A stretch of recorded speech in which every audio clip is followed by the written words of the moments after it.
to sing a song that old was sung.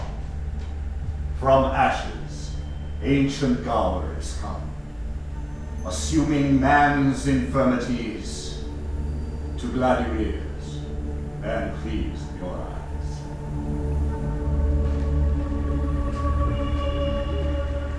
It hath been sung at festivals, on ember eves and holy days, and lords and ladies in their lives have read it for restoratives. The profit is to make men glorious, for the older, the better a story is. This, Antioch then. Antiochus the Great built up this city with his chief estate, the fairest in all Syria. I tell you what mine authors say. This king unto him took a wife who died, and left a female heir so buxom, blithe, full of face, as heaven had lent her all his grace, to which whom the father liking took, and her to incest did provoke.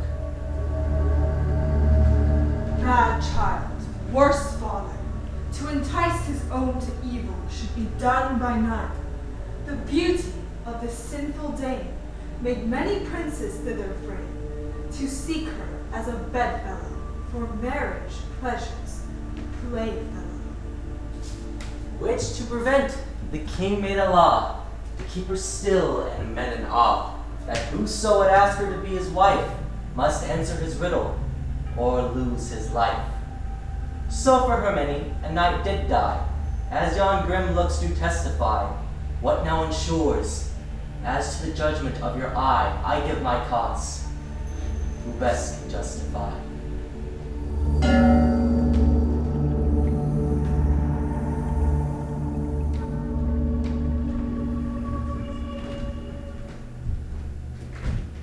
You have at large, young Prince of Tyre, received the danger of the task you undertake. I have, Antiochus. With a soul emboldened by the glory of her praise, I have no hazard in this enterprise. Music. Bring forth our daughter, dressed like a bride, for embracements of even Jove himself, at whose conception till Lucinia reigned, nature this dowry gave to gladden her presence. The Senate house of planets all did sit to knit in her their best perfections.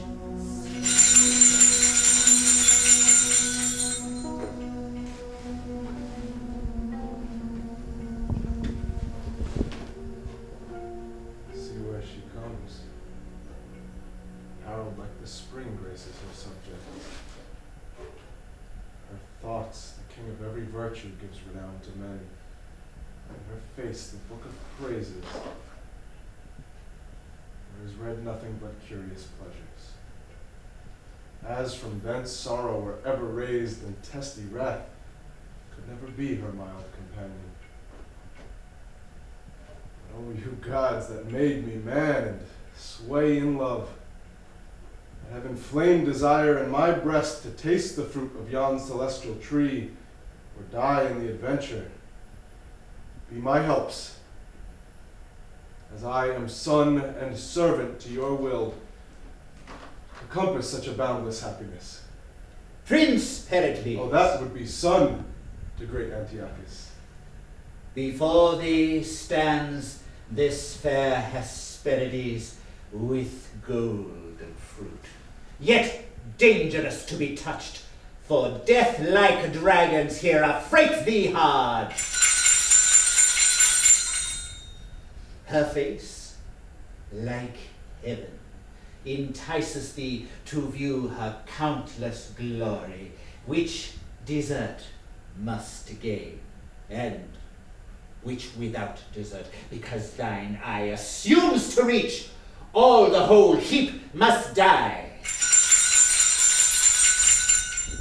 Yon sometimes famous princes, like thyself, drawn by report, adventurous by desire, tell thee with speechless tongues and semblance pale, that without covering, except yon field of stars, here they stand, martyrs, slain in Cupid's war, and with dead cheeks advise thee to desist from going on death's net, whom none can refuse.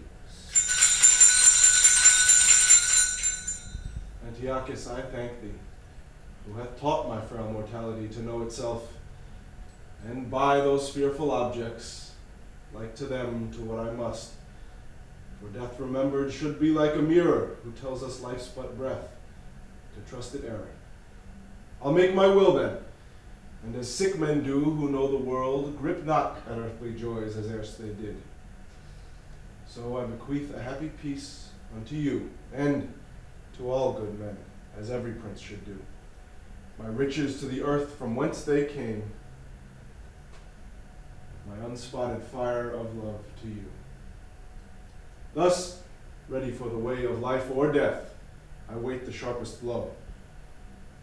Scorning advice, read the conclusion then, which read and not expounded, 'tis decreed as these that came before, thou thyself shalt bleed. Of all said yet, mayst thou prove prosperous. Of all said yet, I wish thee happiness. Like a bold champion, I assume the list, nor ask advice of any other thought, but faithfulness or courage.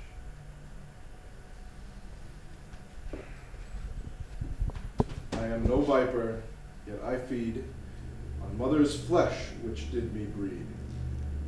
I sought a husband in which labor I found that kindness in a father. He's father, son, and husband mild. I, mother, wife, and yet his child. How they may be, and yet into, as you will live, resolve it you. Sharp physic is the last. Oh, you powers that give heaven countless eyes to view men's acts, why cloud they not their sights perpetually, if this be true, which makes me pale to read it? Fair glass of light. I loved you, and could still, were not this glorious casket stored with ill. But I must tell you now, my thoughts revolt. For he's no man upon whom perfections wait, that knowing sin within will touch the gate. You are a fair viol, your sense the strings, who, fingered to make man his lawful music, would draw heaven down and all the gods to hearken. Being played upon before your time, hell only danceth at so harsh a chime. Good sooth, I care not for you. Prince Pericles, touch not upon thy life, for that's an article within our law as dangerous as the rest. Your time's expired. Either expound now or receive your sentence. Great king, if you love to hear the sins they love to act, would braid yourself too near for me to tell it. Kings are earth's gods, in vice their law, their will, and if Jove stray, who dares say Jove doth ill? It is enough you know, and it is fit what being more known grows worse to smother it. All love the womb that they're first being bred, so give my tongue like leave to love my head. Oh, heaven, that I had your head! He hath found the meaning. But I will close with you. Young Prince of Tyre, though by the tenor of our strict edict, your exposition misinterpreting, we might proceed to cancel of your days. Yet hope, succeeding from so fair a tree as your fair self, doth tune us otherwise. 40 days longer do we respect you, if during that time our secret be undone. This mercy shows real joy in such a son. Until then, your entertain shall be, as doth befit my honor and your worth.